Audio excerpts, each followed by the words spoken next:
Hey guys, you know that I have Chris Miles on this show all the time, and we're always talking about infinite banking and how to get out of the mindset of a financial advisor and being really your own financial advisor, the anti-financial advisor, as Chris would say. But the more you hear about this from other people, I think the more that it brings value. And so for that reason, we're bringing on the guys from the Infinite Wealth podcast today here on the Fearless Investor podcast.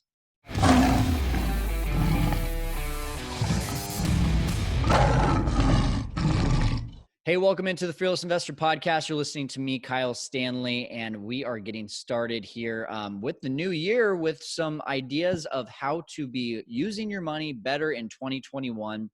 And just like I mentioned in the intro there, we're always having Chris on the show, and he's talking about infinite banking. He's talking about changing your mindset to not be just one of the people that is doing all the same things, but being different and doing things different. And that's exactly what we're getting from the guys on the Infinite Wealth podcast today. Cameron Christensen and Anthony Faso are coming on to talk about a little bit of infinite banking, but also the idea of changing your mindset and staying away from the things that seem like are good investments because everyone else is doing them, and then really learning for yourself, well, is it really a good investment, or is that just something that's being told because that's what the masses think? And so I'm excited for you to get just really in tune with what these guys are sharing. A lot of it, if you've heard our episodes with Chris, they're going to be very similar. But like I said, I just think it's really good to hear it from other people as well. So let's jump into it right now with the guys from the Infinite Wealth podcast, Anthony Faso and Cameron Christensen. Hey guys, welcome into the Fearless Investor Podcast. Excited to get to you on this episode. But before we get started, can you really make money in Airbnb? I get that question all the time, and it seems to be too good to be true, right? But well, I'm pretty much here to tell you it's the real deal, and you can do this business without even owning a property. I know that sounds crazy, but when I learned that in under 18 months, I went from 0 to 20 units and netting over 20K per month. That's net. And guess what, guys? You can do the same thing. All you have to do is download our Airbnb Kickstart course. In this course, I'll teach you how to master, automate, and scale an Airbnb business that can pay you six figures. All you have to do is go to fearlesskyle.com to learn more about this course.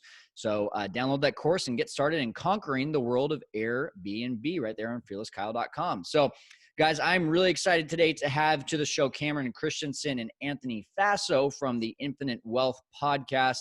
They're coming in from Las Vegas, one of my favorite places. But guys, welcome into the show. Thanks for being here. We are glad and honored to be your guest. Thanks, Kyle. Look forward to it.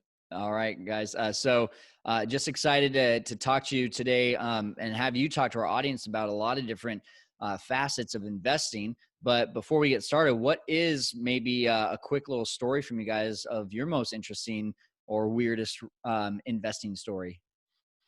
Well, what I would say, and this probably hasn't happened to any of your listeners, okay? But 2 years before my son was supposed to go to college, he lost 60% in his 529 plan.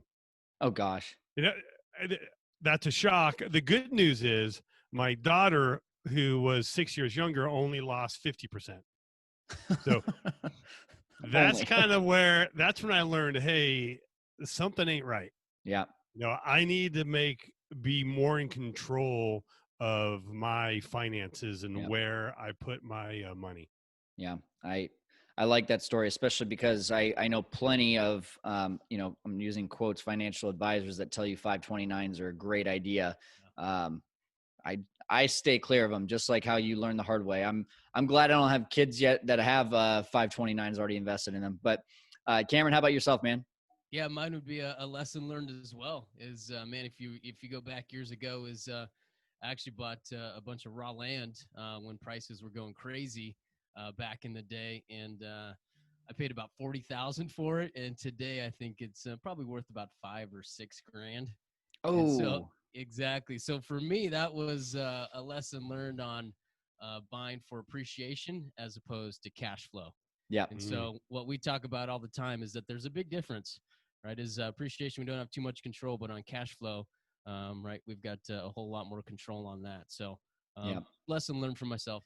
I always say that the appreciation is a bonus and should not be assumed. It's all about cash flow, man, and paying down debt. So Let's talk stories, guys. I mean, how did you two get together? I already heard a little bit, Anthony. You said, that you had this realization through the 529s that, hey, we probably need to be doing this a different way. But I want to kind of hear the stories leading up to where you guys are at today, especially with this idea of branding this Infinite Wealth podcast. I would love to just kind of hear the background. Yeah. Let me go. Yep. My story is, man, if you go back about 12, 13 years ago, is I moved to Las Vegas and actually started a small business. And so I was an entrepreneur. I had a business here in town for almost 7 years, and I was successful. I was making great income, but the problem was I was just one guy. I had small business. I didn't have an HR department. I didn't have anybody else that I could turn to. Okay. And so when I started making money, I started looking at places to put it. And to be honest, I started looking at opportunities and options, and I got confused. And I was overwhelmed, and I did nothing. I literally just sat on cash for many years because I didn't know what to do, to be honest. And it was really frustrating. That paralysis analysis. Exactly. And man, I met with many advisors over that period of time. And what was frustrating was kind of the disconnect that I found is almost every conversation was very similar. And essentially it was, hey, give me your money and come back for it when you're 60 years old. Yeah. And that never made sense to me. And so I just didn't do anything. I just sat on cash. And what I ended up doing was I came across a strategy, really a book, is our mortgage broker gave me the book and said, if I would have read this when I was your age, it would have been the difference of millions of dollars. And wow. I went home and I read that book 3 times the first night. And I was pissed off when I read it. Yeah. Because on page 45 of that book, it's called Become Your Own Banker. What it talks about paying cash for large investments or expenses is the worst thing that you can do.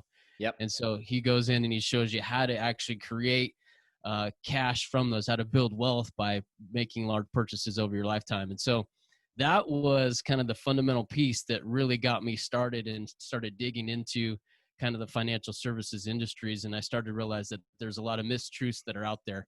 Yeah. And so that's how I kind of got into this industry. Is slowly I started taking these strategies to other business owners and started building my business about 10 years ago. Okay, great. Thanks for sharing, Cameron. So how about yourself, Anthony? Well, I kind of alluded to it when my son lost 60%, in 2008. And so that was eye-opening for me. At that time, I had a CPA firm.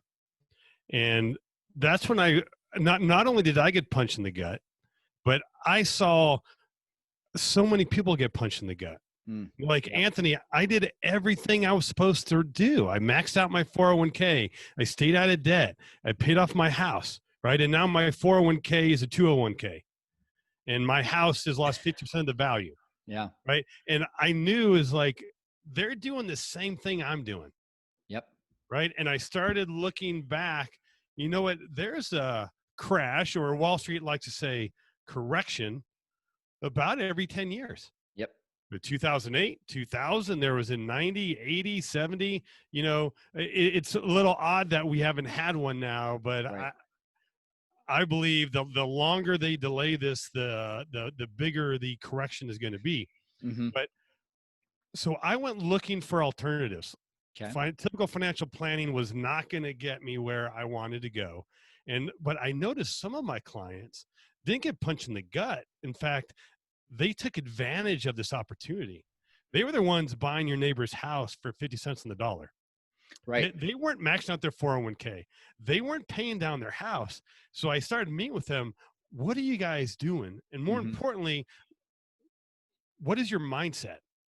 Like, how did you overcome? You're not following what everybody else is doing. So that's when I found some alternatives. And I also found the book, Becoming Your Own Banker. And the first night I read it 4 times, 4 times that first night. So, hey, Cameron, don't get offended there. It's just because he has a reading disability. He has to read it more often. Right. That's why I had him go first, because whatever number he had, I was gonna increase it.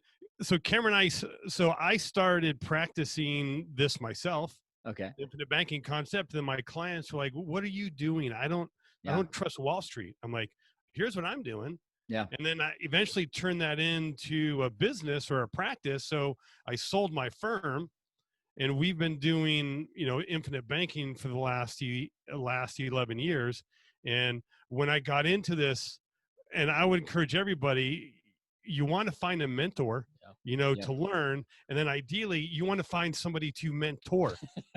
So I mentored Cameron, right? As I was getting a mentor. I'm totally teasing, but Cameron and I got into this about the same time. That's great. And then we just clicked. We had same values, same sense of humor, and eventually we joined forces and started Infinite Wealth. And about a year and a half ago, started the Infinite Wealth podcast. That's great. Well, I'm excited to talk more about that when it comes. You guys already know I talk with Chris Miles all the time about infinite banking, and I just think there's so much education to be had with this. Whether you're using other investments or real estate or anything to be able to create wealth, and Chris and I talk about all the time. It's not about accumulation; it's about acceleration, which is exactly what you were talking about right there.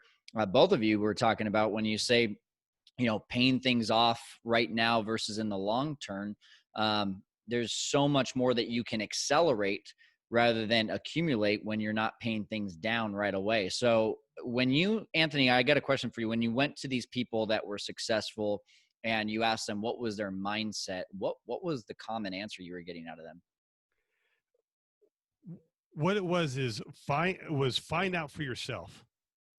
Okay. Don't, like I would tell what I had done, like with my son's 529 plan.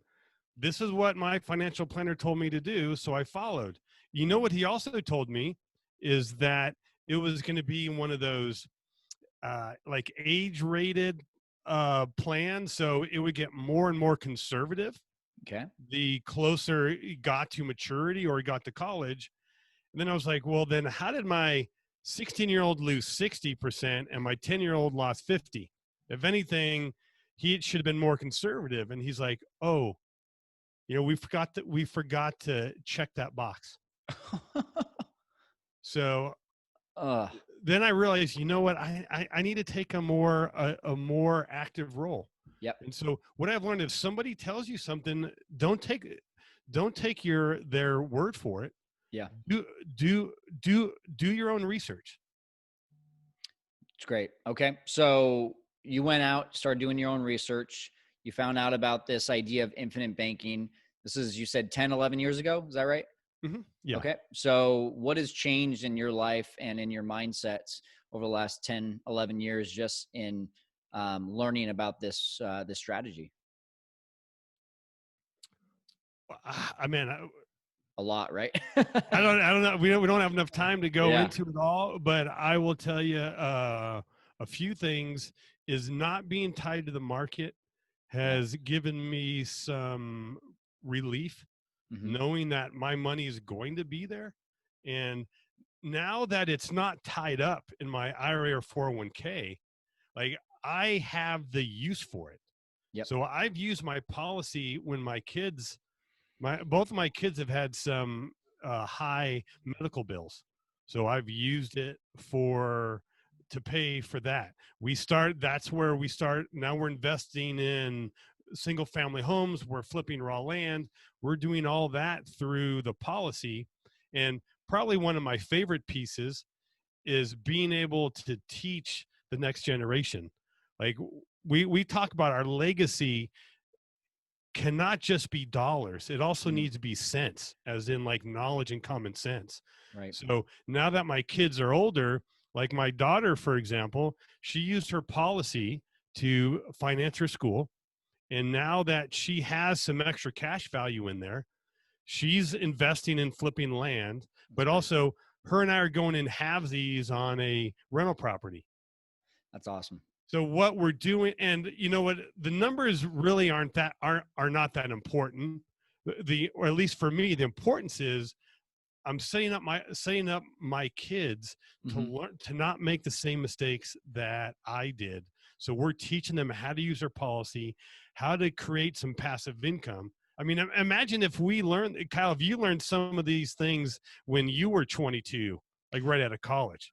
I literally just got off the phone with someone who was asking me questions about Airbnb, and she just graduated from college. And I'm like, this business for me has turned into something that's changed my life in under 2 years at the age of 33. So I'm like, what would have happened if I would have done this at 22? So 100%. So can you, I don't want to assume everyone knows what infinite banking is. Maybe someone's just coming across this video and they haven't been listening to our channel. I want to stop for a second, and can you just explain in layman's terms, Reader's Digest version, what is infinite banking and how can it be used? What Go for it. What I would say is this: do you use a rewards credit card, Kyle? Absolutely. Right now, why do you use a rewards credit card and not just pay cash? Because it's going to give me cash back. Right, exactly. You add one extra step and you get some extra benefits. Yep. Cash back, miles, perfect. If you can understand that, you can understand infinite banking. Okay. So what I would say to describe infinite banking is really we break it up into two parts. We break it up into the product, and then we break it up into the process. Okay. So if you've got listeners, right, they've heard that the product that we're going to be using is a whole life insurance policy. Mm-hmm. And we could spend hours talking about why we use that. But essentially, it's not it's not your parents' life insurance policy, right? It's one that is specially designed, has certain riders. It's designed for, as you mentioned, accumulation and specifically cash accumulation. It's designed for growth. Right. So that's part of it, right? Is we got to find the best place that we can to store cash. And that is the best place that you can find to store cash right now. So we get our money there. The second part of IBC is the process, is what are we going to do with it? One of the greatest features about this whole life insurance product is that you can take a loan against your cash value. Okay. And so now that we have access to our money, this is what I was going to add earlier when you had asked about, hey, what's changed in your mindset? Is when you have access to money, everything changes. Yeah. Right? You start to see opportunities that you would not have seen before. And the best way that I can describe it when I'm talking to clients is that, I don't know if you've ever bought a new car, but let's say you go out and you buy a Jeep. The next day on the road, you see 50 Jeeps driving by you. Oh, yeah. Right? It's just like night and day. It's the same thing when you've got a whole bunch of cash in your policy or you've got access to that money, is now you start to see things differently. Right? So now you see somebody that might need cash immediately, and hey, man, I got cash. I'll give you a loan. Yeah. Right? And so you start to see different opportunities as investments. And so let me jump back, and that was the example of kind of the process. The process is the ability in which to take a loan against your cash value and identify something that you know has a predictable outcome. And so what we talk about as we talk about real estate so often is because, man, you jump on Bigger Pockets, you listen to Kyle's podcast, is what you're looking for is you're looking for that process, is somebody that can go in there and say, hey, if you do A and B, C will happen. Right. So we want predictable results. So we take a loan against the cash value, we move into that investment, it creates some sort of cash flow or income for us. And that's what we use to pay back the policy. And then once we do that the first time and you get comfortable doing it, all you're going to do is you're just going to do that over and over and over again. And what you're going to find is, we've done math on this, is it's not super complicated. Really what we're doing is we're just adding one extra step, like Anthony said. And so you're going to get all the returns that you would have otherwise in real estate. But once you add that policy in the background, you've actually got two assets that are working for you at the same time instead of just one. Yep. And that process will win every single time. I love it. Yeah. When you look at the numbers on this stuff and putting your money into real estate that's just sitting in the bank versus putting it in through the whole life and the IBC, it's crazy, the returns. And I don't really know how I'm not the expert on this, but is there any like specific examples that you've had where you're like, hey, if I would have done that with the old mindset, here's probably what I would have made, versus, hey, now I'm doing infinite banking and this is what I actually ended up making? Is there anything that comes to mind? I know that's probably a research related question that you might have to do some background on, but I'm just curious. We got one. What is interesting, cool. I had a client who paid the first year's premium, and then the second year's premium came up. He's like, you know what? I don't know if this is for me. I want to buy term, invest a difference. And what I try to explain to him, IBC, this isn't an either or. We're not saying put your money in life insurance or real estate or Airbnb or the stock market. That this is an and that you can do both. So what I did is I like to say that we do the math. He was putting in 20 grand a year is kind of what he had budgeted. So cool. And I took what his rate of return that he thought his tax rate and what the term insurance cost would be. And at the end of 20 years, he was going to have 30 years. He was going to have $2 million. Okay. Yeah. Right. So then I said, well, what if we put that same 20 into a policy? And then each year we take a loan out of that and invest in whatever he wants to do.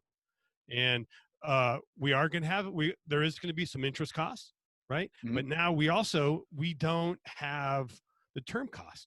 Right. And what happens at the same time period, he had $3 million. Wow. 50% more. And the reason being, because we haven't talked about really like the uninterrupted compound interest, because when he's just paying cash, the most he can invest in a year is $20,000. That's all he's got, right? But because of the way that we structure the whole life policy, at the first year he didn't have 20. I think he had 15 or something like that, right? But then in year 3 he had 20. Then in year 4 he had 22,000. And then I don't know the year off the top of my head, but eventually he had 30,000.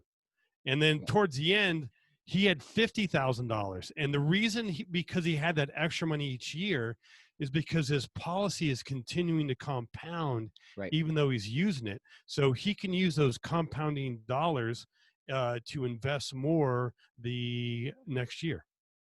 I love it. Yeah. Compound interest. If you don't understand compound interest, that will change your world when you finally figure that out.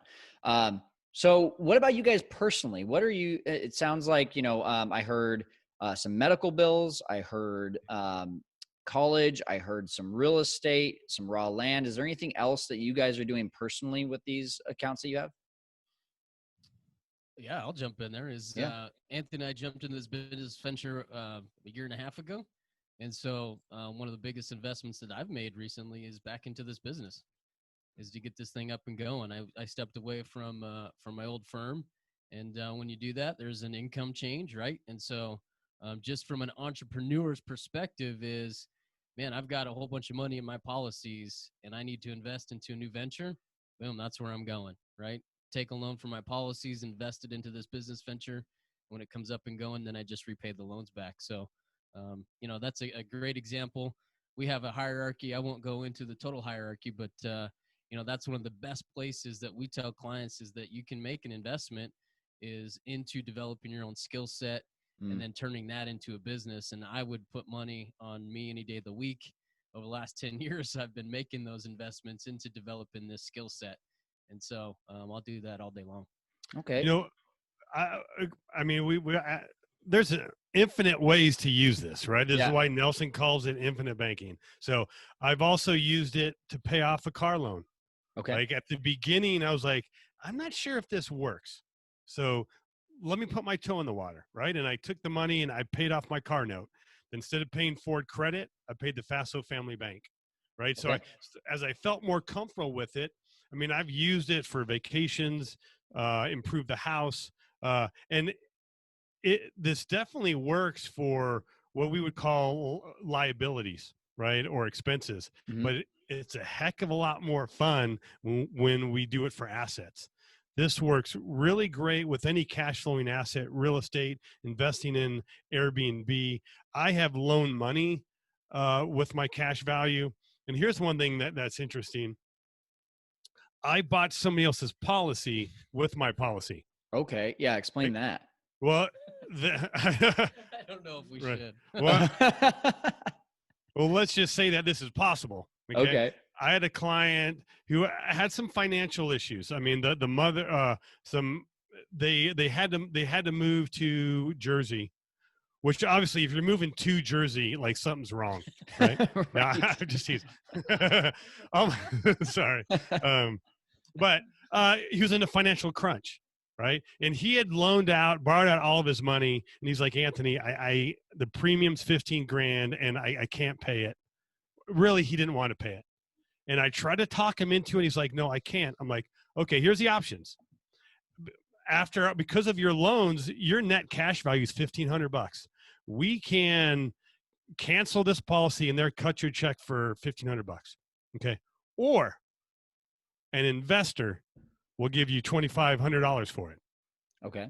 So he's ahead, right? He almost doubled his money, right? But what the investor is looking at is, okay, the premium was due immediately with 15 grand. Okay. So right now we're in this at our cost basis, or we've invested 2,500 in buying them out, right? Okay. We have 1,500 in cash value. Okay. So we're upside down $1,000. Right. Okay. A month later, the investor paid the premium of 15 grand. Cash value went up to 17.5. Right. Okay. So within a month, they had all of their cash back. Wow. Right. That's and awesome. Then, as you know, the way these policies are designed, that they get better and better each year. So the next year, premiums paid 15 grand and the cash value went by even more. But also, like what Nelson talks about, you finance everything you buy. You either pay cash or you use credit, right. Or you can use your policy. So I use a policy to take advantage of that opportunity, because this guy, the policy was about to lapse. Like a decision had to be made within a week. If I would have had the money, if the investor would have had the money in the 401k or somewhere not easily accessible, they wouldn't have been able to take advantage of this opportunity. That's one of the advantages, like Cameron had talked about, is you have that liquidity. Opportunities are going to find you. That's awesome. So last question, and then I want to help people get in contact with you. You know, you talked about you buy a Jeep and you see Jeeps all over the place. You get into infinite banking and now you're going to see all these opportunities. But my question is, how do you know which opportunity to go for? You guys talked about some paralysis by analysis situations. And to me, that's the number one thing when it comes to investing. So many people are like, wow, my mind is open, but now it's like, oh shoot, which is the best? How do I go for this one? How do I find this one? How do I do this one? And especially like in the Airbnb world, I get investors all the time being like, yeah, I want to get this kind of house and it's going to get this amazing return. But by the way, like you don't have to get the perfect home. You can get a good cash flowing home and it's going to do a lot better than just having your money sitting in the bank. So how do you find those opportunities without just over analyzing everything? Number one, what I say is always got to find a mentor, right? So what we start with is we want to find out where you want to go. What are your goals? What are you trying to accomplish? And those goals can be communicated in a bunch of different ways. But if it's cash flow, great, right? But what I tell people is, man, we want to invest in what you know. And so people will typically come to us and they've got some sort of background somewhere, right? And that's where we're going to focus our efforts. And so we're going to build that out, right? If you've got a background, we're going to go research into that area. Or number two, if you don't have any background, then we need to find a mentor, somebody that you can go shadow and mirror and learn from. And so we'll go one of two ways with that. Is if they've already got a background, let's dive deep into that, or let's go find you a mentor that you can follow. Cool. Yeah, and I would say there's a lot of great IBC guys, but I think one thing that makes us different is that we have some options for them to look at doing some other investing, whether it's real estate, hard money lending, Airbnb, like whatever.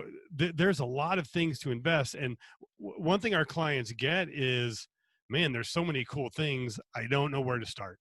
Yeah. And that's where we want to look at aligning with our goals.